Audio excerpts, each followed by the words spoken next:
France ने भारत को एक ऐसा उपहार दिया है कि पाकिस्तान और चीन तनाव में आ गए हैं। जल्दी ही भारतीय सेना को फ्रांस से 26 राफेल एम और 3 स्कॉर्पियन पनडुब्बियां मिलने वाली हैं। भारत बहुत जल्दी ही इनकी खरीद को मंजूरी भी दे सकता है। राफेल को INS विक्रांत पर तैनात किया जाएगा। भारतीय नौसेना की ताकत बढ़ेगी। हम और ताकत बढ़ाने में सक्षम हो जाएंगे। भारत अपनी नौसेना की क्षमता बढ़ाने के लिए अगले कुछ ही हफ्तों में 26 राफेल लड़ाकू विमानों और 3 स्कॉर्पियन पनडुब्बियां खरीद लेगा। उसकी मंजूरी मिल जाएगी। प्रधानमंत्री नरेंद्र मोदी की आगामी जो यात्रा है वह पेरिस में होगी।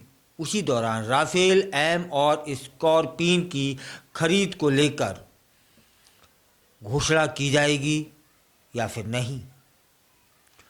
समाचार जो बता रहे हैं, जानकारियां जो आ रही हैं, उसके अनुसार प्रधानमंत्री मोदी AI पर आधारित 2 दिवसीय शिखर सम्मेलन में भाग लेने के लिए 10 और 11 फरवरी को पेरिस में होंगे।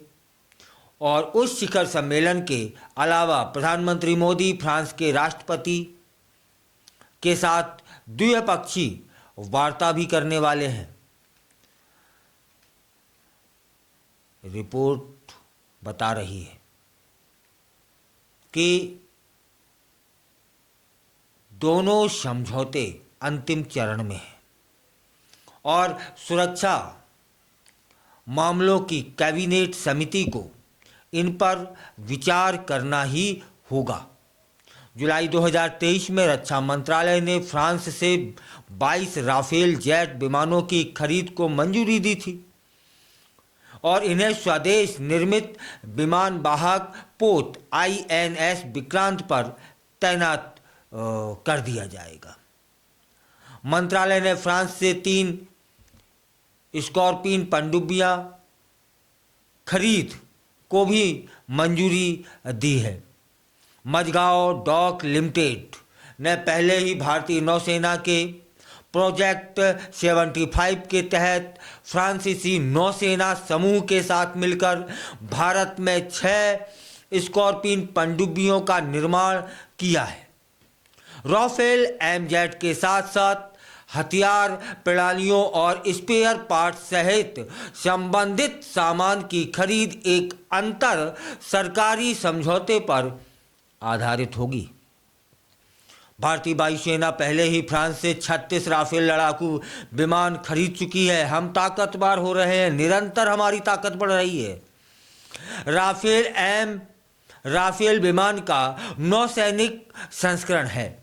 माना जा रहा है कि भारतीय नौसेना में इसके शामिल होने से नौसेना की क्षमता में जबरदस्त इजाफा हो जाएगा और यह दुश्मन देशों की टेंशन बढ़ाने के लिए बहुत काफ़ी है। अब बात कर लेते हैं राफेल एम को खास तौर पर एयर क्राफ्ट कैरियर ऑपरेशन के लिए डिजाइन किया गया है। हवा से हवा में मार करने वाली मिसाइलों से लैस होगा यह। राफेल एम डुअल इंजन होगा, इसमें सिंगल सीट वाला विमान होगा यह। इसका इस्तेमाल दुश्मन के अंदरूनी इलाकों में हमला करने के लिए किया जा सकता है। राफेल एम एक ही उड़ान में हवा से जमीन और हवा से हवा में हमला कर सकता है। राफेल M13 बाहरी हार्ड पॉइंट पर 9.5 टन तक के हथियार, ईंधन, टैंक और पौड ले जा सकता है और दुश्मन के रडार से बचने के लिए कम ऊंचाई पर तेज गति से उड़ान भरने में सक्षम है। इसलिए शरणपात में आ गए होंगे यह जानकर चीन और पाकिस्तान कि भारत ने अपनी सैन्य ताकत में इजाफा किया है।